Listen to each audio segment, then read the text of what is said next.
Guys, you're in a crisis. What do you do to kind of help you dig yourself out of this crisis?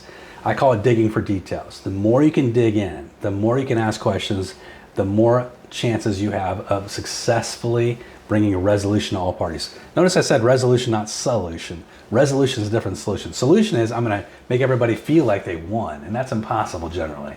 When we have conflict, everybody's got to come to a resolution, which means everybody might give up a little something, but we're going to get to a middle ground we can live with, right?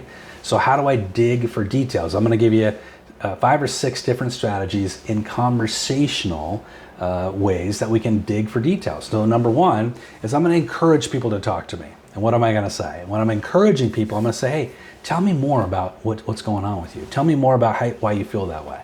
Tell me more, tell me more, tell me more. I'm encouraging. I'm pulling out of them. What our goal sometimes is to get people to dump their emotional bucket. Just get it out of the way.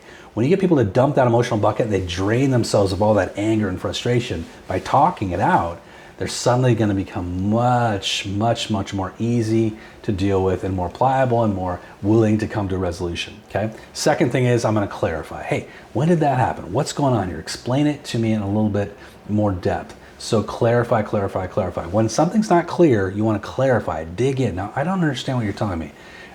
And they ask it a different way. Attorneys are really good at this, clarifying, clarifying, clarifying. Third thing is we're going to do is we're normalizing. We're going to let them know, hey, you know what? I've had a lot of other clients be in the same situation. You're not alone here. This is very common. So don't feel like you're the only person this has happened to. This is going to help them feel like they're not alone, that you're empathizing with them, that they understand that you have been in this situation before, and you can help them navigate where they're at, okay? Empathizing goes right behind that, which is I want to appreciate where they're at. Hey, I can appreciate what you're saying. I understand. The magic words is I understand. I can appreciate what you're saying, and I totally get it, right? Now, you don't have to agree with them to appreciate what they're saying or to understand their frustration, right? Empathizing. Next one is soliciting. So here's what I'd like you to tell me. Tell me what you would feel like would be a great solution or resolution to this issue.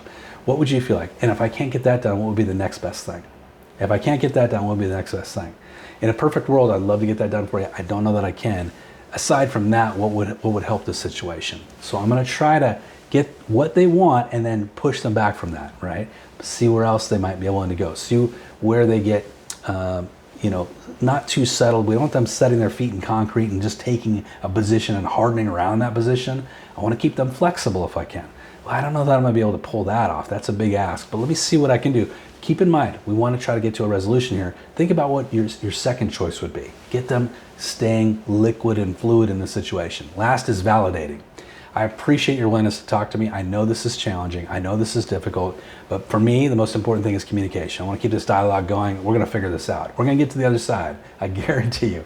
I've been in this situation before. I know it's a heartache, but we're going to get there. We're going to get to the other side. That's some strategies around digging for details that can help you resolve crisis.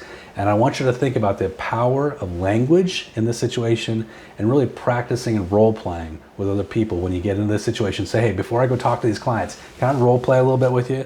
Some of the most highest level producers that I coach do this all the time. They'll call me and say, let me run this by you. How does this sound? And they'll talk it through. You do the same thing with people in your office. Believe me, when you role play it, you'll be much more comfortable when it comes to having that conversation. Guys, if you like this coaching and you want more of it, join us over at eRealEstateCoach.com. We've got a special going on for you right now. $1 for an entire month of coaching with me. And that includes our 20 weeks of coaching, that intensive coaching that helps with lead generation, me with you every single day, hundreds of downloads to back that up. And then marketing assets we deliver to you every single week, plus live coaching 3 times a week. It's an incredible value, and you're getting it for $1. That's for me to earn your business. I want to show you how I can help you close 20, 30, 40 more transactions this year alone with our coaching program. I know I can do it, and I know you want to do it. So join me over there and check it out. Have a great day and good selling.